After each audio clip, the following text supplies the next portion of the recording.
Bonjour, ici Chantal Lavoie. Voici votre émission Aime l'été, de retour entre midi et 13h en ce mardi 16 juillet. Dans nos sujets de l'été, nous vous offrons de belles propositions de sorties, d'escapades, d'aventures même. Mais on s'ouvre aussi à la diversité. Nous vous proposons des exemples de détermination. On souligne de même les difficultés et les exploits de gens en situation de handicap. Bref, une variété de préoccupations tout au long de la saison estivale. Et on rencontre des gens inspirants. Au cours de l'heure qui va suivre, joignez-vous à nous à Aime l'été.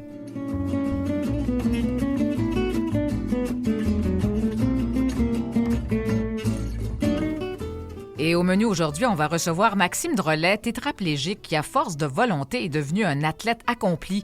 En plus de jouer du rugby en fauteuil roulant, il a relevé bien des défis tout en ayant des projets plein la tête. Également à l'émission, un festival qui est devenu un incontournable de l'été dans la région de Charlevoix, le Festif de Baie-Saint-Paul, s'ouvre cette semaine pour une 15e édition. On fera le tour de la programmation avec son directeur général et directeur artistique, Clément Turgeon.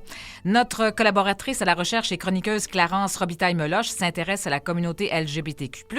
Il sera question aujourd'hui de la sélection du concours littéraire Queer Academy, une activité phare de fierté littéraire. Mais on va commencer l'émission avec Virginie Gargano, qui étudie les retombées physiques, psychologiques et sociales de l'activité plein air afin d'intégrer le sport de plein air dans un cadre d'intervention psychosociale. Elle va nous expliquer tout ça dans quelques instants. Bienvenue à Aime l'été.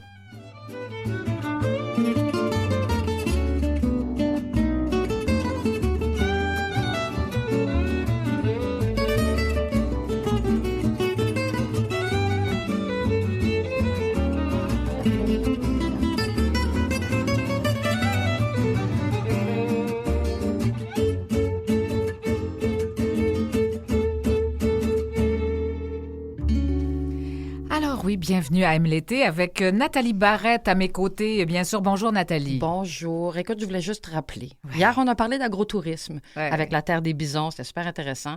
Il y a des centaines de milliers de Québécois qui vont être en vacances d'ici peu. Alors, j'incite ces gens-là à aller visiter dans leur région. Puis, tu sais, si les gens vivent à Montréal, qu'ils aillent en région, pas loin, Terrebonne, Mascouche, Rive-Nord, Rive-Sud. Il y a des fermes.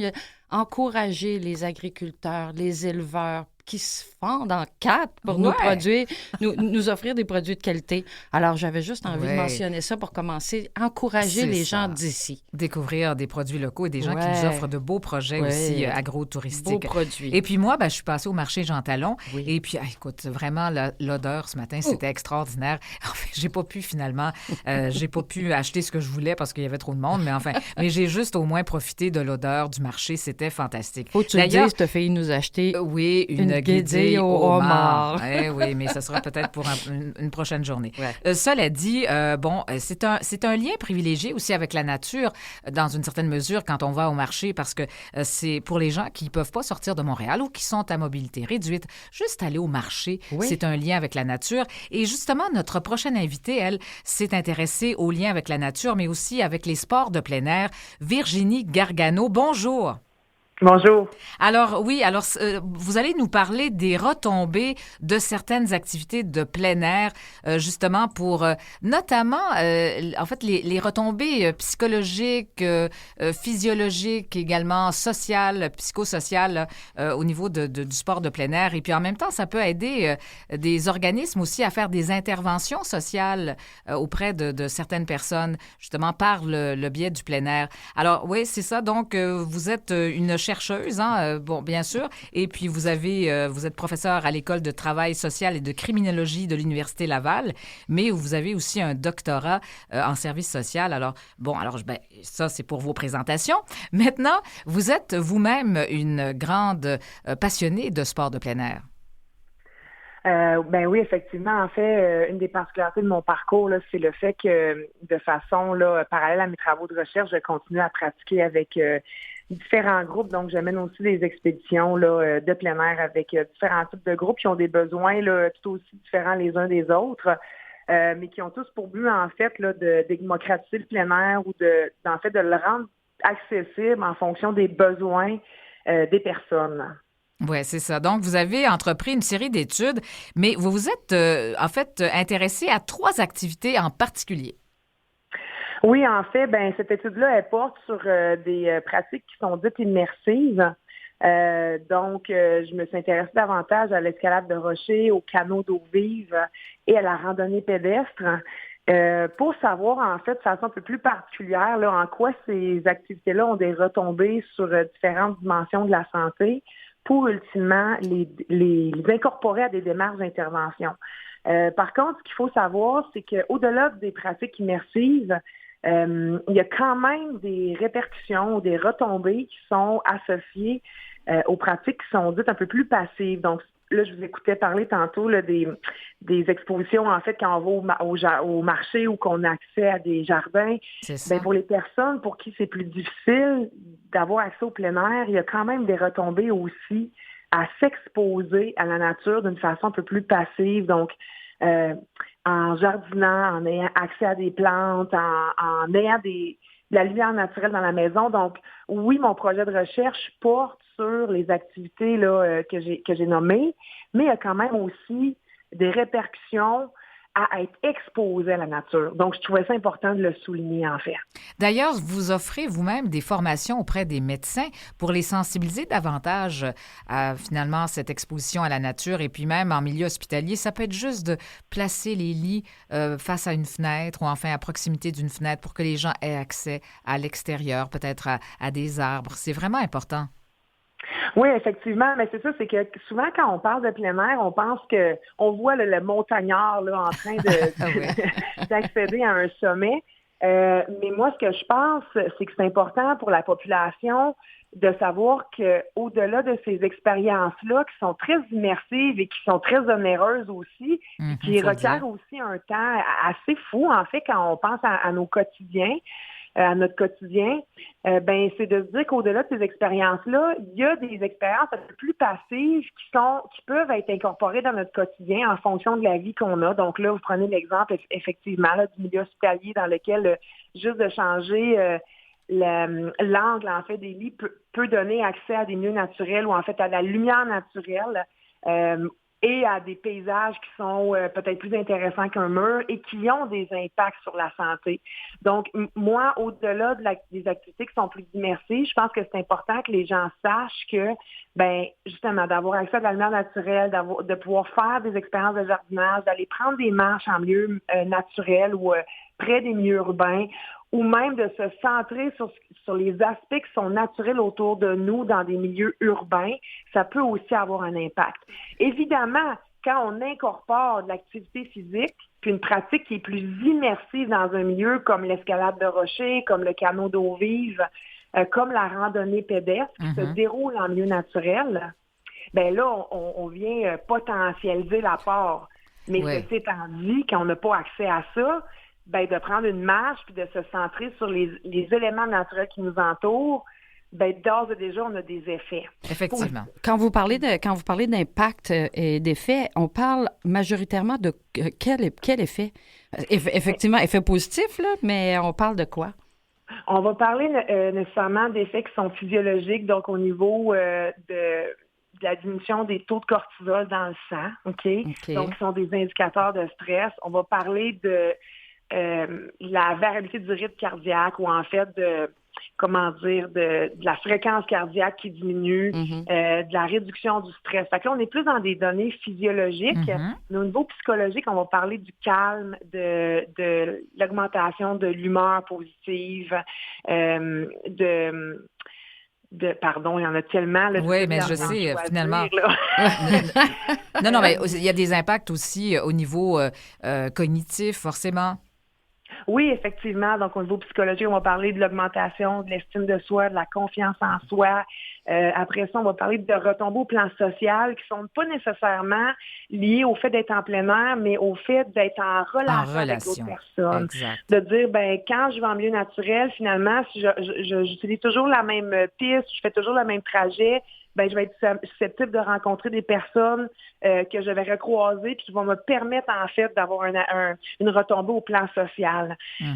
Et évidemment, on va parler là, sens, en fait, de l'augmentation du bien-être général, de la satisfaction à la vie. Donc, il y a une panoplie d'effets qui sont répertoriés en fonction des activités ou des pratiques qui sont réalisées par les personnes. C'est ça. Et puis, au niveau psychologique, tous les symptômes anxieux, dépressifs, tout ça, bon, on en a parlé. Mais évidemment, vous faites partie d'une fondation qui aussi accompagne, c'est-à-dire que fait un peu le même genre de travail, qui offre des expéditions d'aventures thérapeutiques aux jeunes, par exemple, atteints de cancer, ça peut être ça. Il y a la Fondation Sur la Pointe des Pieds dont vous faites partie.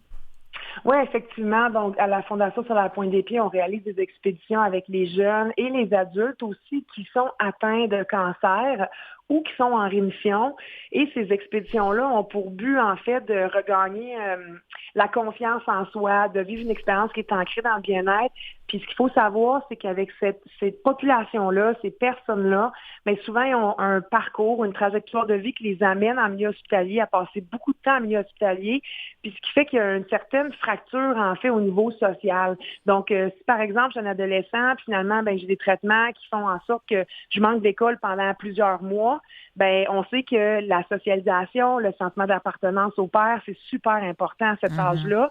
Donc, à ce moment-là, les expéditions avec la Fondation Sur la Pointe des Pieds permettent en fait de reconnecter avec cet aspect-là de l'adolescence. Donc, pour moi, ça, c'est un super bon exemple là, dont on parle ici d'à quel point le plein air peut devenir un médiateur au plan social. Donc, c'est pas tant nécessairement de regarder la nature qui a un effet, mais plutôt d'être dans un contexte qui est inclusif, qui est informel, avec des personnes qui vivent une situation semblable à la mienne, qui va faire en sorte qu'à travers cette expérience-là de vécu commun, à la fois du cancer, mais aussi de faire une expédition de canot, là, je vais avoir des effets sur le sentiment de confiance en soi, sur le sentiment d'appartenance, sur l'estime, etc. C'est ça. Et puis, il y a aussi la Fondation Face au vent, l'organisme Face au vent. Ça, c'est pour une clientèle qui a un suivi en santé mentale.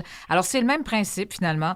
C'est vraiment pour à la fois réunir les gens autour d'une activité qui va peut-être changer bien des choses dans leur parcours et puis dans les traitements ou enfin dans le type d'intervention que l'on va faire. Est-ce que vous trouvez, est-ce qu'il y a beaucoup d'écoute par rapport à ça quand vous rencontrez, par exemple, des médecins? Comment ça se passe? Est-ce qu'ils sont vraiment très ouverts?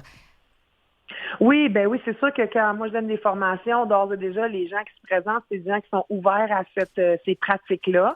Moi, ce que je pense, et où on en est rendu aujourd'hui, c'est de dire, voici les forces de ce que le plein air peut générer chez les personnes au plan physiologique, psychologique, social, même spirituel, mais voici où sont les limites. OK? Puis ça, je pense que c'est super important, c'est de dire, par exemple, c'est certain que, tu sais, si j'ai accès à de la lumière naturelle chez moi, j'ai des plantes dans mon environnement, j'ai un jardin, c'est bien, c'est très bien, ça va diminuer probablement les traits anxieux ou les symptômes de dépression, mais encore, pour aller plus loin, qu'est-ce qu'on pourrait faire? Donc, il y a des forces, mais ce qui est important au niveau où on en est actuellement, au niveau de la science, puis je pense au niveau des pratiques, c'est de délimiter les forces et les limites du plein air sur les dimensions de la santé.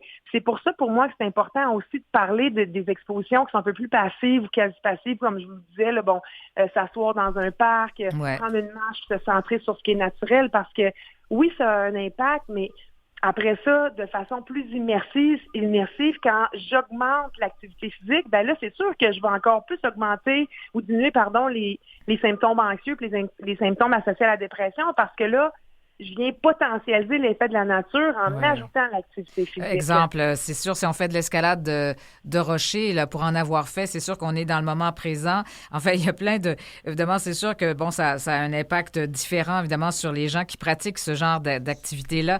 Alors, ça peut être... Vous avez fait beaucoup d'études sur toutes sortes de sujets, mais en fait, ça peut être, par exemple, la nature en soutien au rétablissement de personnes, de jeunes adultes ayant vécu un premier épisode psychotique. Ça peut être... Même vous avez fait aussi, on parle d'activités là, de plein air et sportives, des activités d'aventure comme le surf aussi. Vous vous êtes même penché sur la question. Intéressant.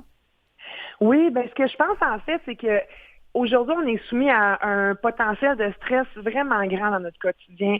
Puis je pense qu'en réalisant des activités d'aventure qui nous demandent de se mobiliser cognitivement pour faire la tâche, pour exécuter la tâche. Donc là, on parle d'escalade ou on parle de surf. Ça fait en sorte qu'étant donné le niveau de défi qui est requis par la pratique de l'activité, donc gravir une voie en escalade ou être capable d'attraper la vague au bon moment en surf, ça fait en sorte qu'on se concentre sur autre chose que nos tracas quotidiens, le niveau de stress associé au travail, le niveau de stress associé aux tâches quotidiennes. Et ça, naturellement, ce que ça amène, c'est une diminution du stress, une augmentation de la concentration par le fait même sur le moment présent. Donc, c'est comme si, pour moi, les activités de nature et d'aventure viennent naturellement diminuer le niveau de stress et augmenter le bien-être général. Exact. Ça a un impact vraiment positif sur la régulation des émotions notamment.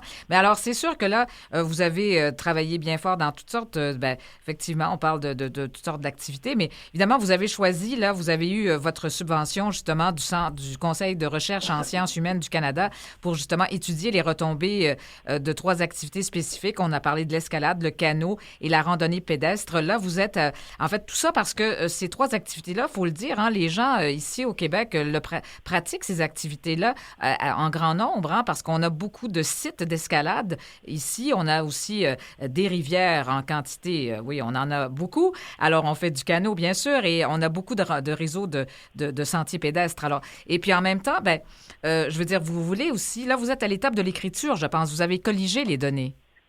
Oui, c'est à l'étape de la publication. C'est un très bon résumé là, que vous offrez là. En fait, c'est on a accès. Je crois que c'est super important de savoir qu'on a accès à un potentiel incroyable de plein air de proximité au Québec. Évidemment, les grands centres urbains, il faut faire un petit peu plus de route. Mais quand même, comparativement à certains autres milieux, on est quand même assez choyé, effectivement. Tout à fait.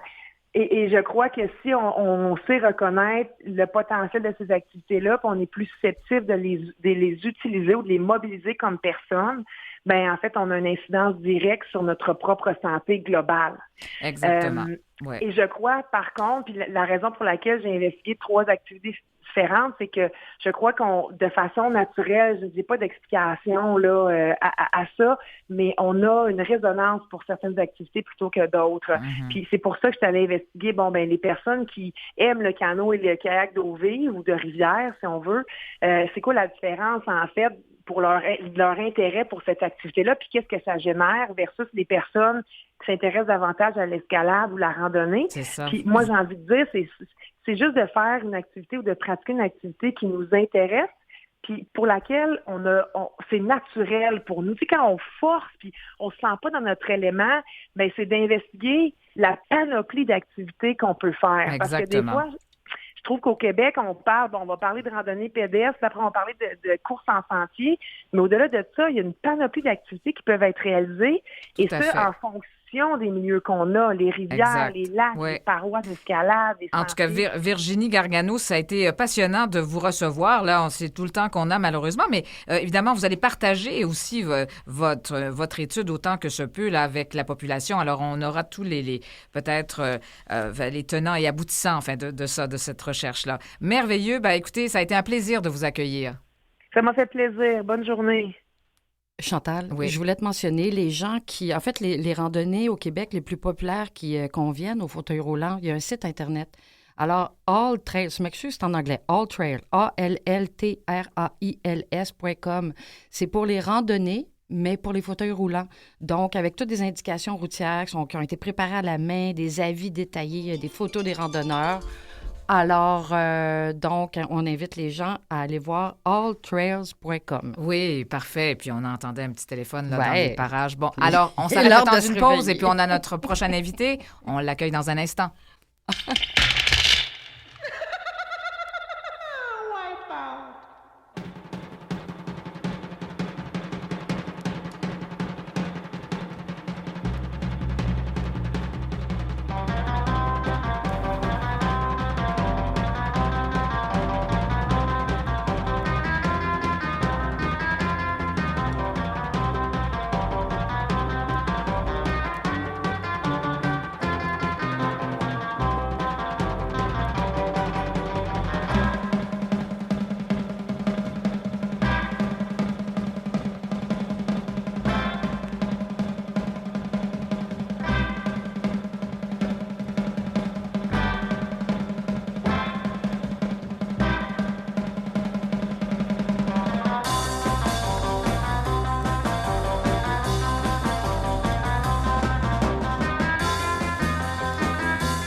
Et Nathalie, alors intéressant, on y reviendra concernant cette adresse, ce site finalement. Oui. Alors pour les randonnées pédestres, pour les gens à mobilité réduite.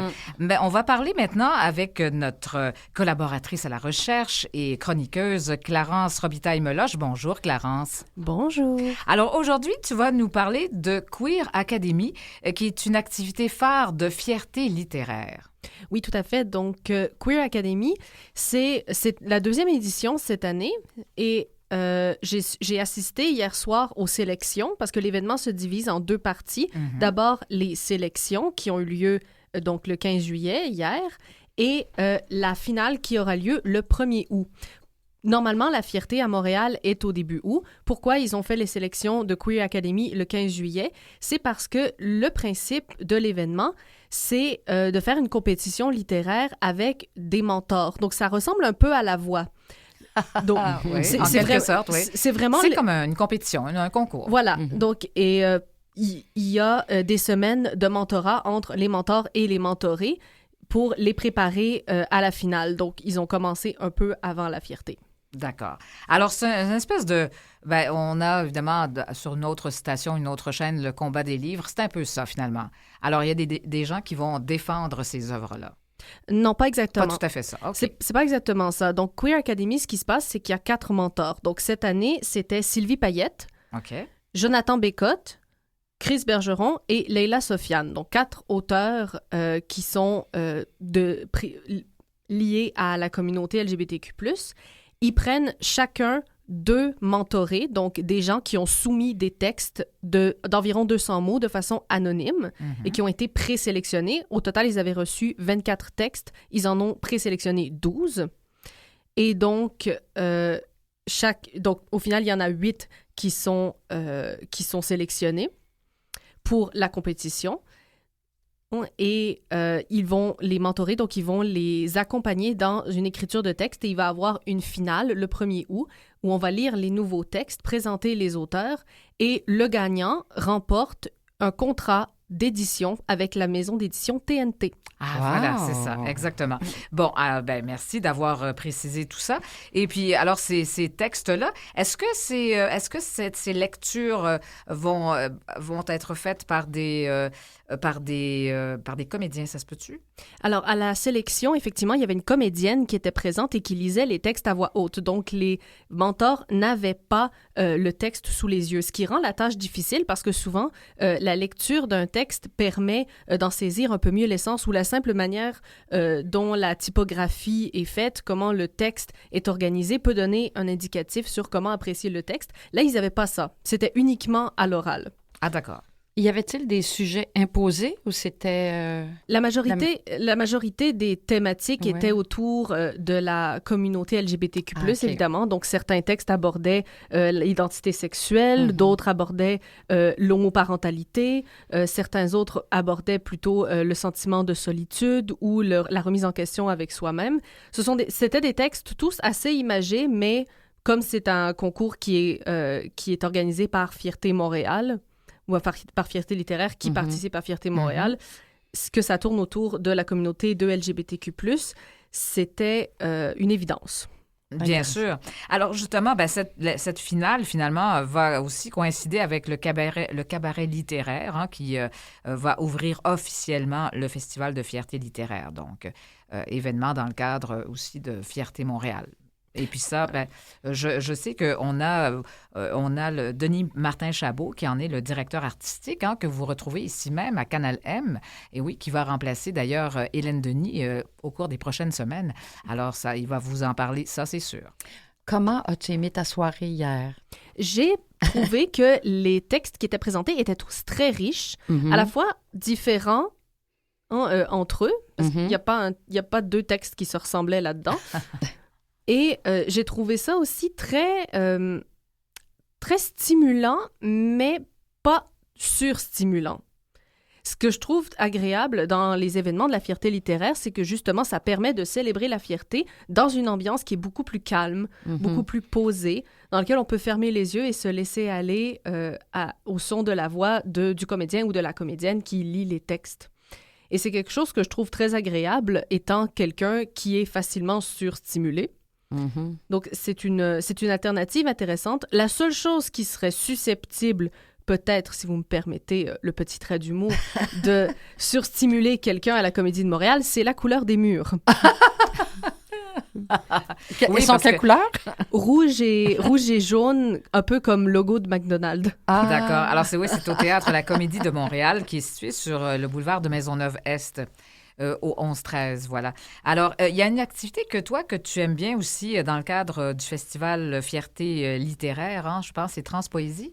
Non, moi, c'est pas celui-là. Mon préféré à moi, ça s'appelle le combat homo. Donc, d'accord, c'est vrai. Le combat homo, donc O-A-U-X, pardon, mot M-O-T-S, qui est un jeu de mots. Ça ressemble un peu au combat des livres.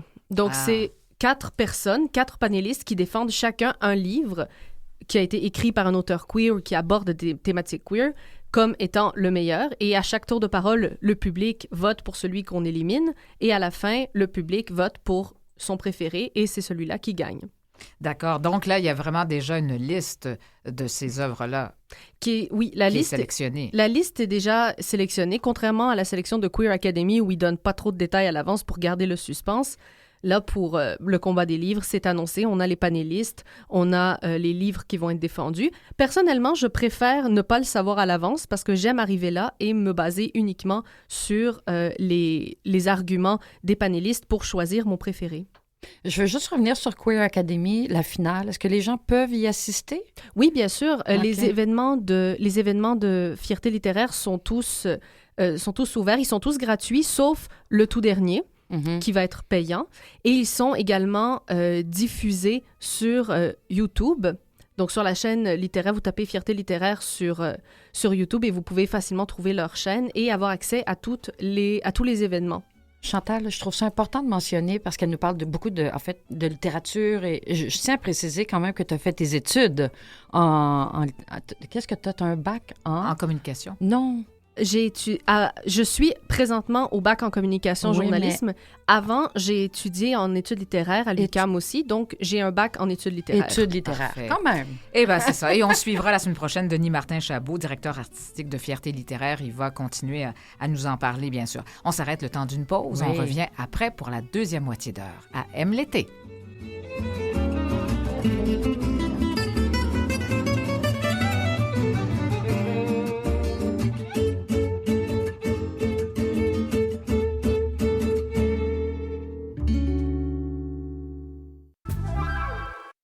Vous écoutez Aime l'été.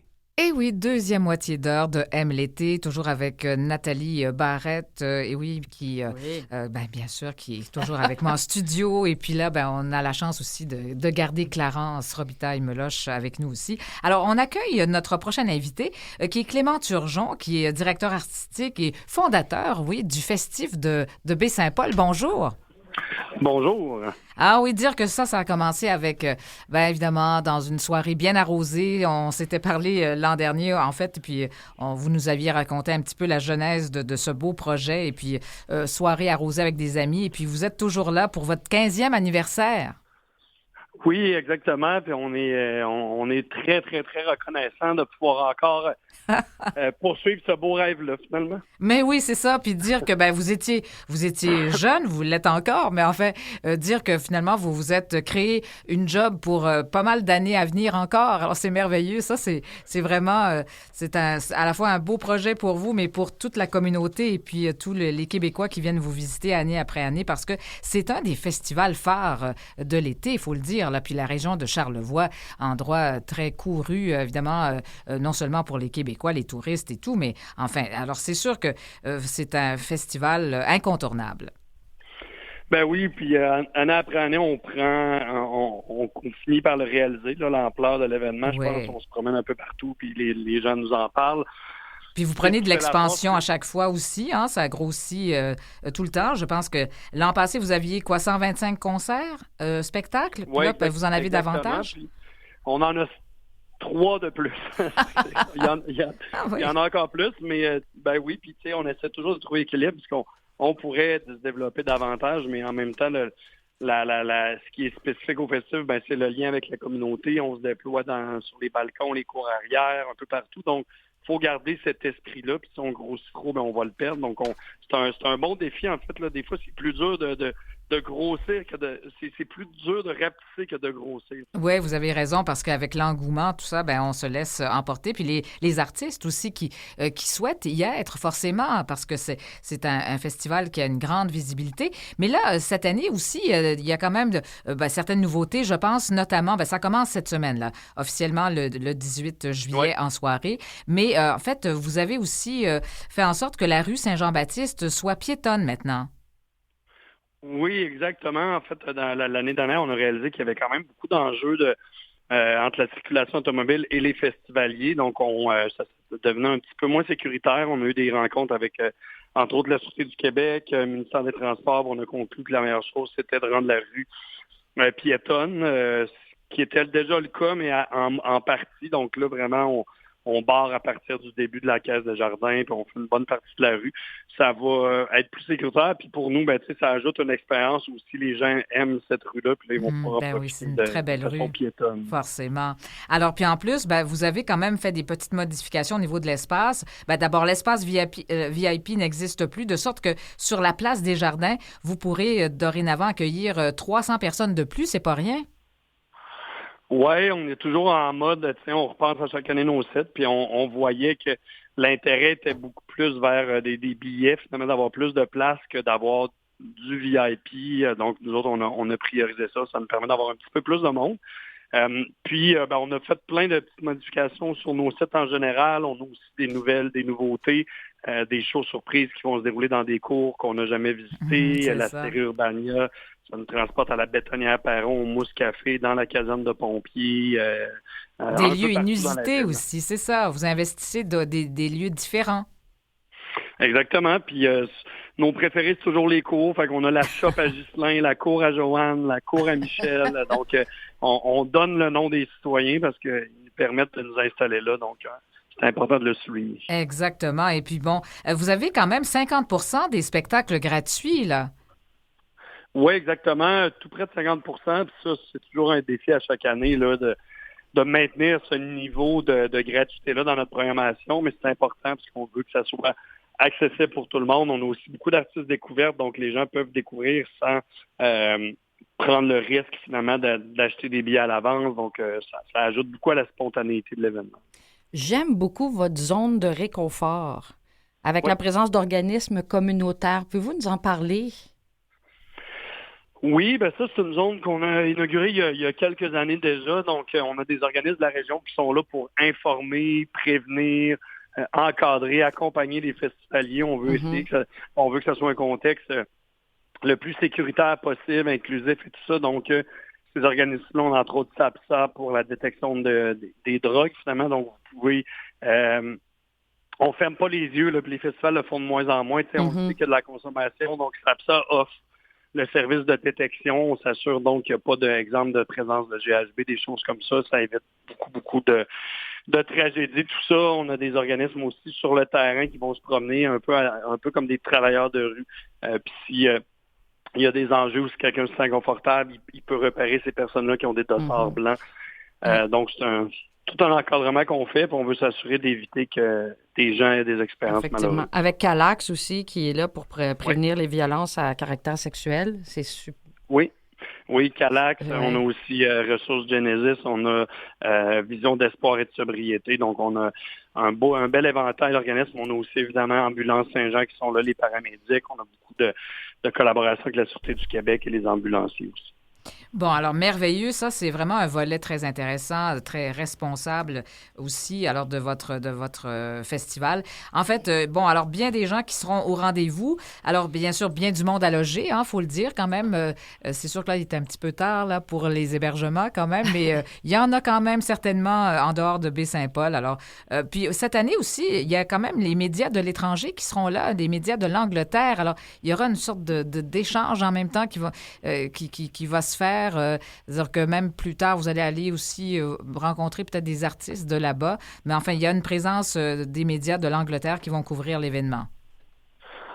Oui, exactement. C'est un partenariat avec Tourisme Charlevoix, entre autres, puis on est super contents. Je pense que, moi, j'ai vu beaucoup d'autres festivals un petit peu partout, là, hors du Québec, et on a vraiment, je pense, une particularité qui peut nous permettre de se distinguer vraiment dans les événements un petit peu partout sur la planète. Là, on a quelque chose de bien spécifique, donc on est content de voir que des médias de l'extérieur vont découvrir la formule festive. C'est ça. Alors bon, on va quand même parler de programmation, puisqu'il le faut. Oui. C'est sûr, on va y arriver. Maintenant, alors plusieurs sites, c'est sûr, faut le dire, là, jusqu'ici, là, en 15 ans quand même, c'est au moins 7 à 800 artistes qui sont venus de partout dans le monde, mais évidemment, nos artistes à nous. Et puis là, il y aura quand même une vingtaine de sites. On va avoir une centaine d'artistes qui seront présents. Évidemment, on ne peut pas tous les nommer, mais juste, d'abord, on va commencer le 18, là, il va y avoir Sale Barbe, qui est très populaire toujours. Oui, comme vous avez dit, on a beaucoup d'artistes. On a effectivement, pour la scène principale, on a Julie Aubé, Émile Bilodeau, Sale Barbe. Puis un petit peu partout dans la fin de semaine, on a Moonrun, Carquois, Galaxy, Marie-Annick Lépine, Philippe Braque. On a beaucoup d'artistes, comme vous disiez, internationaux aussi. Là, on en a une vingtaine à peu près cette année.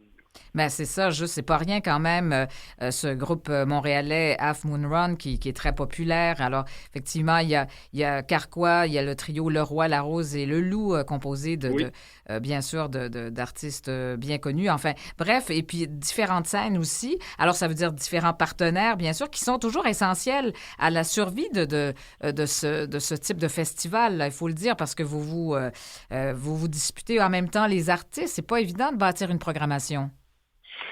Non, vraiment pas. Puis bâtir une programmation, ça se fait longtemps d'avance. Là, je suis déjà sur la programmation 2025, donc c'est beaucoup de négociations. Les artistes québécois, c'est plus simple, mais les artistes internationaux, souvent, faut se positionner d'avance parce que il y a des artistes là-dedans qui peuvent tourner partout sur la planète. Donc, de les convaincre de venir dans une petite ville de 7000 habitants à Baie-Saint-Paul, près de Québec, c'est pas toujours évident. Donc, c'est un travail qui se fait en continu.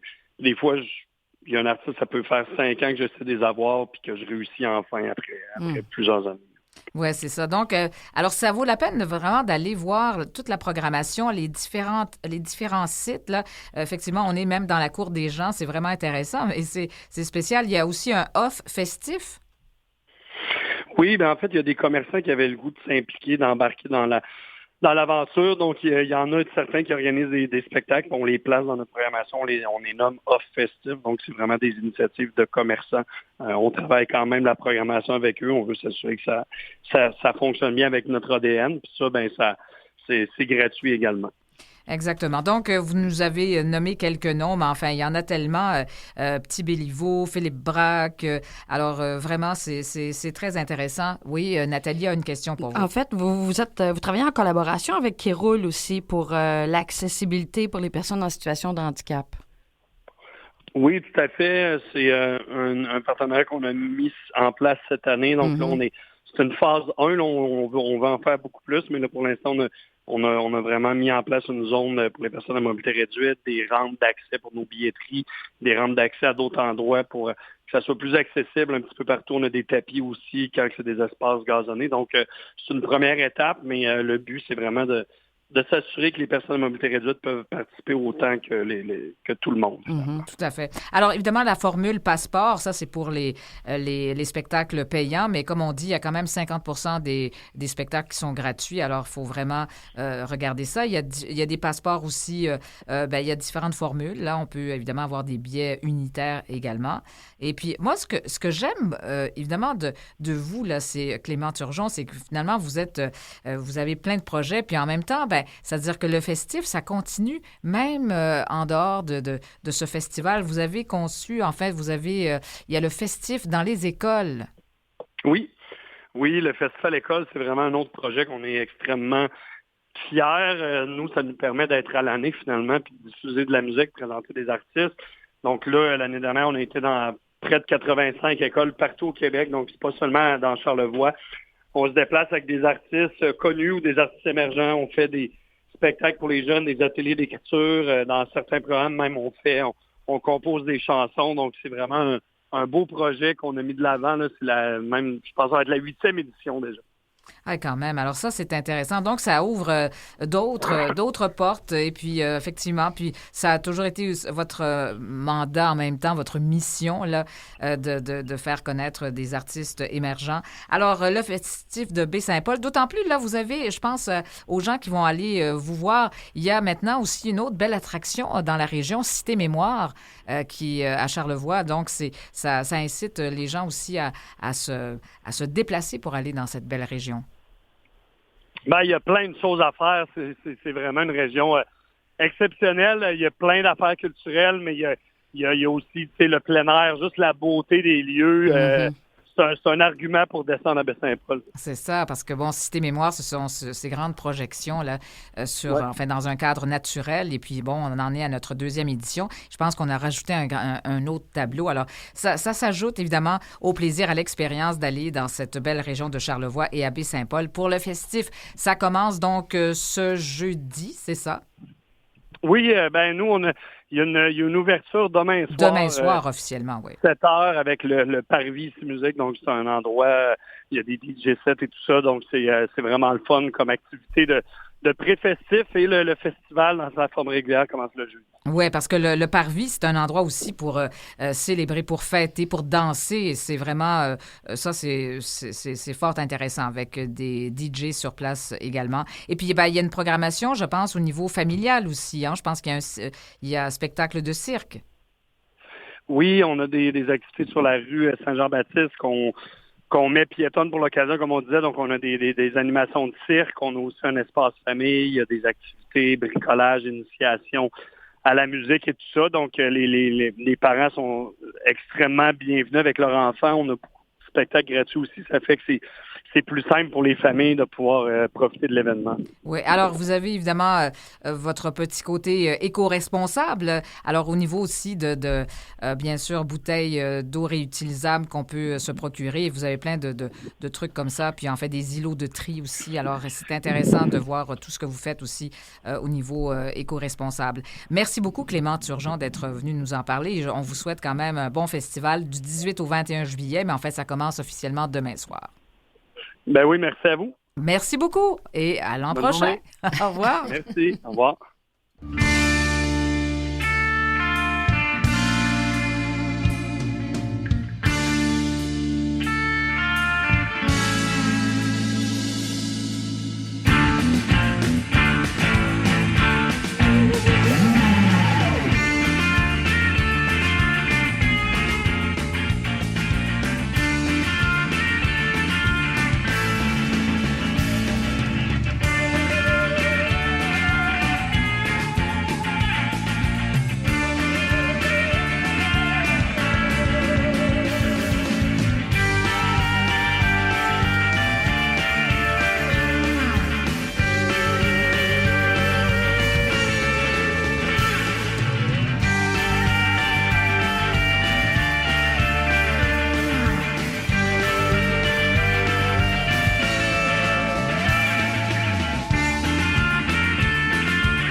Alors, ce qu'on entend, c'est Los Tiki Phantoms, un groupe de Barcelone qui sera au festival ce vendredi, le 19 juillet, au garage du curé Exclaim à 1h30 du matin, par contre. Wow! OK, bon, ben ça va finir la soirée. Merci, Mathieu. Mathieu Tessier, que je salue, évidemment, qui est toujours avec nous, réalisateur, bien sûr, de l'émission, et puis, alors, qui est toujours présent. Alors, et puis, on va accueillir notre dernier invité de l'émission, qui est Maxime Drolet.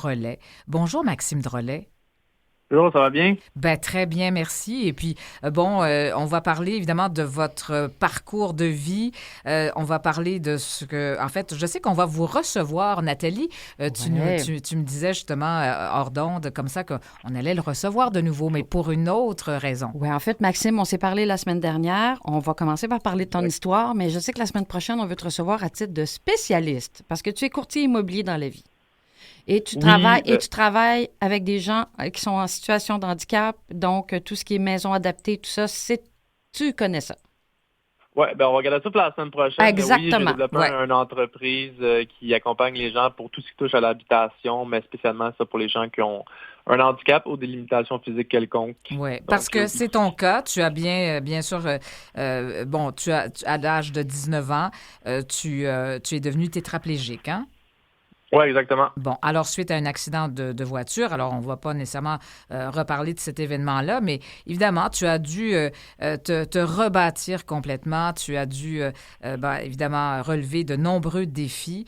C'est sûr que ça n'a pas été facile au début, mais tu es un exemple de détermination et tu nous montres à quel point c'est possible de refaire sa vie, même si on a des limitations. Et parce qu'à un moment donné, là, vraiment, toi, c'est sûr que tout de suite après ton accident, là, ça n'a pas été facile.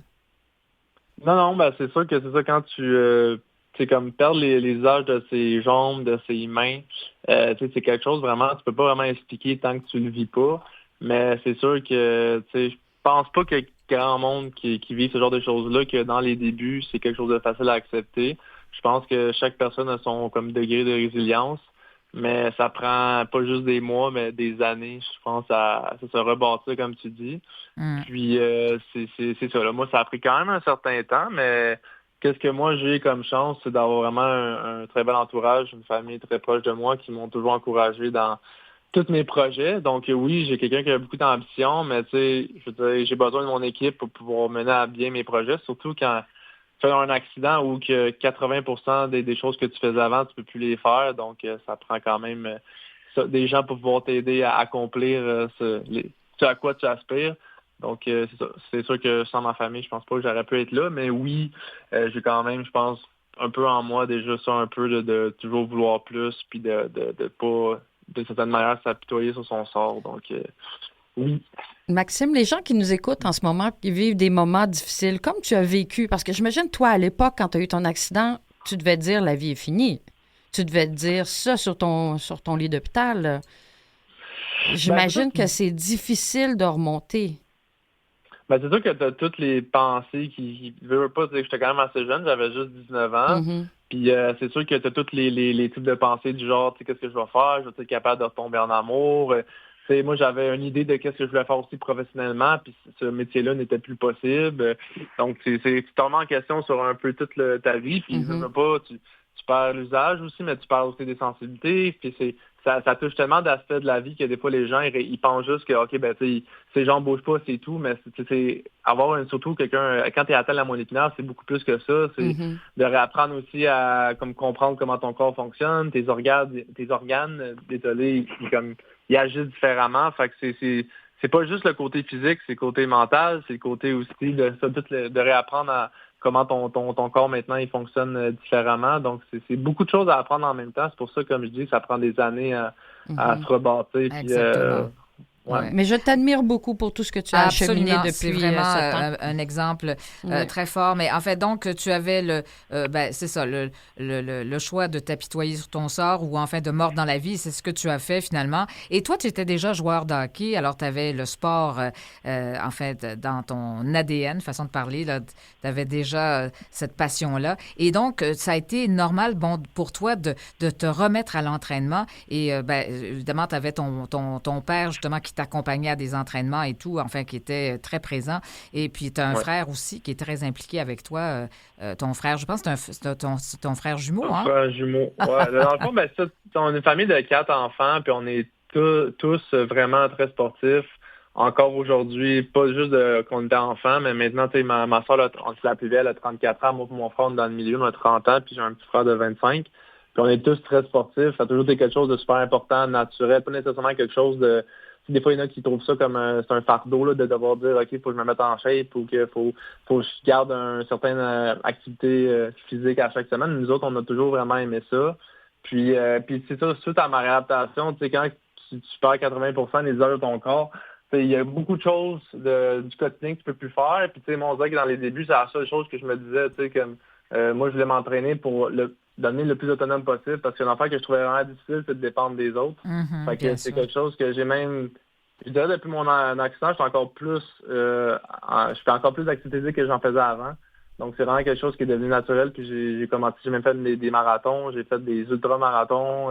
Puis je joue au rugby aussi en fauteuil roulant depuis un certain temps. Fait que, puis je veux pas le fait d'avoir une certaine forme physique, surtout quand tu es en mobilité réduite, le fait d'être toujours assis, le corps est pas fait pour être toujours en position assise. Fait que le fait d'être en forme, mais ça te permet aussi de juste dans le quotidien de pouvoir t'aider autant pour faire tes transferts au lit que juste faire du ménage ou peu importe. Là, ça t'aide dans tous les aspects de ta vie. Donc, c'est ça, juste pour gérer ton quotidien. Alors, ça prend une excellente forme physique pour y arriver, pour être le plus autonome possible. Donc, alors, effectivement, tu vas passer une période de réhabilitation, tout ça. Tu vas aussi retourner aux études. Ça, c'était en 2014. Ouais. Alors, évidemment, il y a beaucoup d'eau qui a coulé sous les ponts depuis. Et puis, donc, c'est tout le rapport au temps qui change. Alors, ça prend le temps que ça prend, mais finalement, tu y arrives. Et puis, bon, alors, tu parles évidemment de marathon. Tu as fait Montréal-Québec aussi avec ton frère. Oui, avec mon frère, oui, exact. Quand même. Et puis, ça a été une expérience un peu difficile dans la mesure où je pense que tu es tombé, tu as fait une chute. Ça n'a pas été facile. Ça n'a pas été facile, mais c'est ça, les courses d'endurance, je ne sais pas pourquoi. En fait, j'ai été président d'une fondation pendant 6 ans. Puis on avait comme établi à chaque année, je voulais me faire un défi puis faire une levée de fonds autour de ce défi-là. Puis le dernier que j'ai fait justement en 2020, justement, c'était ce défi-là, Montréal-Québec avec mon frère. Puis c'était toute une aventure, mais oui, c'est quelque chose que j'ai vraiment... on dirait que la plupart des gens n'aiment pas tant ça, faire des longues distances, courir. Mais j'étais également, moi, malgré que j'étais quelqu'un de beaucoup en forme, j'avais jamais couru même sur mes 2 jambes plus que 5, 6, 7 kilomètres. Puis on dirait d'apprendre à le faire, t'apprends quelque chose à travers ça. Puis je trouve que chaque course, c'est un peu comme... Je trouve un peu ça comme le quotidien de la vie. Des fois, il y a des courses qui vont super bien, puis t'as d'autres jours que tu fais le moins bien, puis après 2 kilomètres, t'es pas capable. Mais je trouve que ça représente un peu la vie. Des fois, ça va bien, puis des fois, c'est plus difficile. Il faut juste que tu persévères, puis tu finis par arriver au bout de la course. Fait que j'ai beaucoup appris de ces années-là de longue distance. Là, j'en fais un peu moins parce que j'ai un peu moins de temps avec mon entreprise, mais je continue à jouer au rugby, tout ça. Mais c'est ça, le rugby. Pour longue distance, c'est énormément d'entraînement puis c'est beaucoup d'heures. Ouais. Pourquoi le rugby? Qu'est-ce qui a motivé ce choix? Ben, c'est vraiment plus le rugby qui m'a choisi d'une certaine manière parce que non, mais pour vrai, parce que moi, je voulais jouer au hockey, évidemment. Il y avait le hockey luge qu'on appelle, sauf que quand tu es atteint aussi au haut du corps, moi, j'ai mes mains qui sont vraiment affectées. Le hockey luge devient une option assez difficile. C'est vraiment plus les gens qui sont seulement atteints des jambes ou qui sont des amputés, mais qui ont 100% le haut du corps, qui jouent au hockey luge. Puis le rugby, ça a été créé un peu pour les gens qui ont des atteintes un peu partout. Dans le fond, tu es autant haut du corps qu'au bas du corps parce que en fonction de tes limitations, tu as un pointage qui est attitré puis un rôle. Fait que c'est dans le fond, le rugby, je me suis plus reconnu. Puis j'ai commencé à jouer. Au début, c'était plus ou moins, mais plus que j'ai joué, plus que j'ai aimé l'ambiance de l'esprit d'équipe, d'être avec les boys, puis j'étais quand même pas, j'étais certain, le coach de l'équipe canadienne, dès le début, il trouvait que j'avais du potentiel, fait que ça m'encourageait à continuer. C'est ça, en 2019, j'ai fait l'équipe, puis incroyable. Puis vous avez créé aussi la Fondation Neuroconcept, hein? Ça, c'est pour, bien sûr, aider un peu les gens, les autres aussi, qui sont à mobilité réduite. Oui, mais dans le fond, j'étais président de cette fondation-là pendant 6 ans, là, je fais plus partie de la fondation. Mais c'est moi qui l'a démarré, dans le fond, avec Muriel Grandjean, qui est présidente de Neuroconcept. C'est un centre de réhabilitation spécialisé pour tout ce qui est atteinte neurologique, donc blessés médulaires, sclérose en plaques, Parkinson, etc. Puis on avait créé une fondation qui était initialement, qu'est-ce qu'on voulait, c'est de travailler avec les centres d'entraînement dans chaque municipalité. Exemple, énergie cardio, ces choses-là. Puis on voulait, dans le fond, créer des endroits dans chacun de ces gyms-là qui ont du matériel pour des gens qui ont des handicaps pour encourager les gens dans chaque municipalité C'est ça. qui sont en chaise roulante à aller au gym parce que la plupart des gyms ne sont pas vraiment adaptés, ils n'ont pas d'équipement adapté. Fait que c'est ça qu'on faisait, qu'on a fait pendant longtemps. Puis sinon aussi, on accompagnait des fois des gens dans le fond qui venaient d'avoir une réadaptation, mais qui avaient beaucoup de potentiel, mais pas les fonds nécessaires. Ben, ça prend de l'argent. Oui, votre famille en avait un petit peu, alors ça vous a aidé, mais quand même, c'est pas tout le monde. Nathalie a une dernière question pour vous. Maxime, en quelques secondes, t'arrêtes pas 30 secondes. Tu as aussi une entreprise de location chalet court terme. Tu as participé à la construction et tout ça. Mais ça, on pourra en parler à la prochaine fois. Hein, c'est vrai, on va en parler. Ça, en gros, tu sais, pour y aller rapidement, tu sais, juste avec la fondation, le chalet, juste comme commencer à juste aimer développer des projets, des services pour aider ces gens-là. Puis tu sais, je veux pas le fait d'être en chaise roulante. Puis je suis quelqu'un qui écoute beaucoup, moi. Fait que tu sais, j'écoute les gens. Fait que au fil des discussions, j'ai réalisé qu'il y avait beaucoup quand même certains problèmes, certaines choses qui vont être réglées. Fait que moi, je fais juste comme créer des entreprises, des services pour régler ces problèmes-là. Alors, c'est parti remise pour notre prochaine entrevue. Merci, Maxime Drolet. Ça a été un plaisir. Et puis, Nathalie, c'est déjà le temps de se quitter. Ça va trop vite. Ça va trop vite. Mais on il y a se tellement reprend des demain. bons invités. Oui, je sais. Ce sont nos invités qui sont bons. Ouais. Alors, voilà. Et alors qu'ils sont inspirants. Alors, on se retrouve demain à la même heure. Aime l'été, entre midi et 13h. Passez un bon après-midi à tous. Après la pause,